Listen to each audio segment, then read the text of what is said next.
आल्याशिवाय महाविकास आघाडी श्रेष्ठ बनताने असं तुम्ही घोषित करताना सांगतो. जय हिंद, जय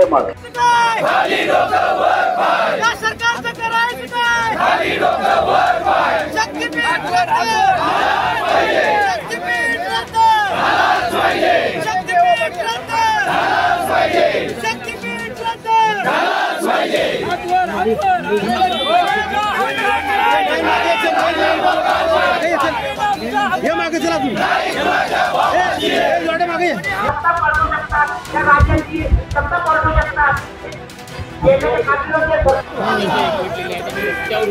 लढाई आहे पुणे मंगळूर राष्ट्रीय महामार्गावरील शेतकऱ्यांनी आंदोलन जे आहे ते सध्या सुरू केल्याचं पाहायला मिळतंय. सगळी समस्या जी आहे ते आपण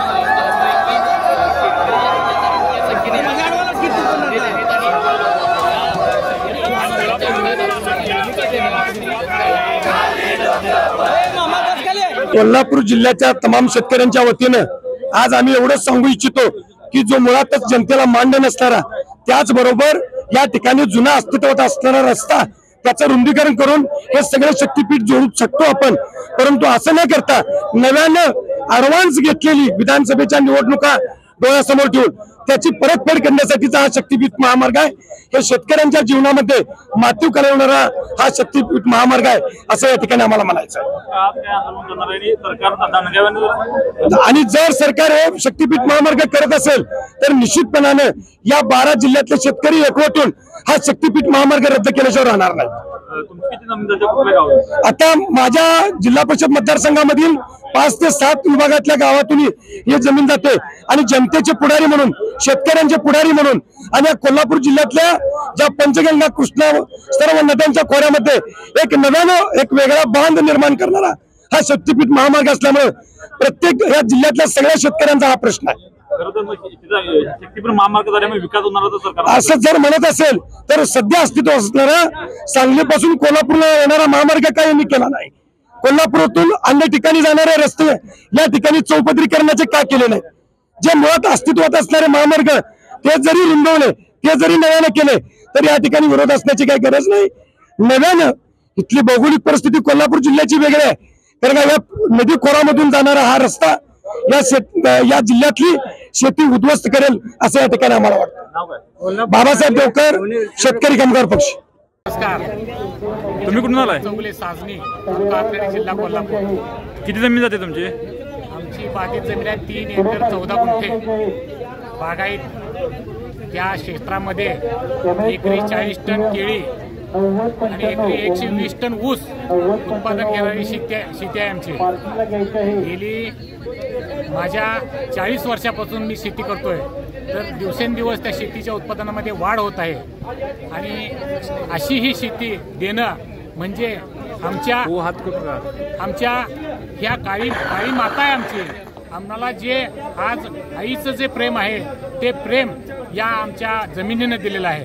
आणि ती जमीन आमची जात असताना आम्हाला फार मोठं दुःख होत आहे. आमची भावी पिढी उद्ध्वस्त होणार आहे आणि या रस्त्याची काहीही गरज नाही. म्हणून मायबाप सरकारने याचा विचार करावा.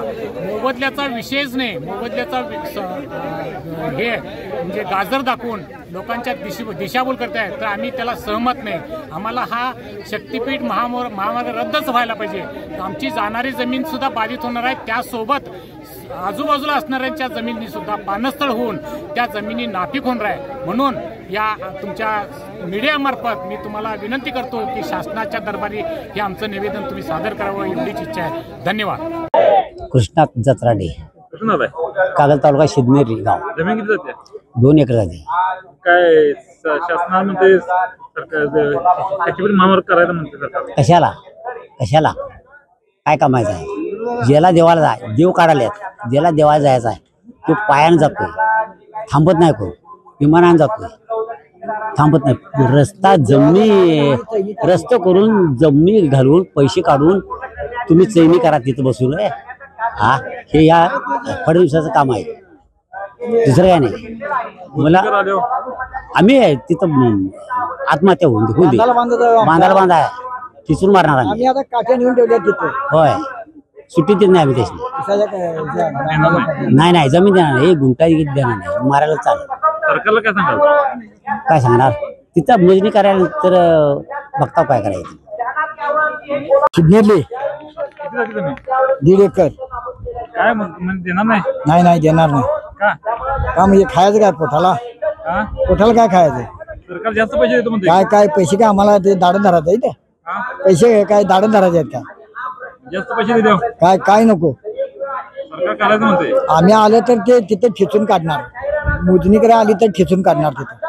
देणार नाही. नाही नाही सरकार म्हणते विकास होईल. काय विकास झाला तर ज्याला विकास करायचा त्याने पायी दिंडी करावी काय बी करावं.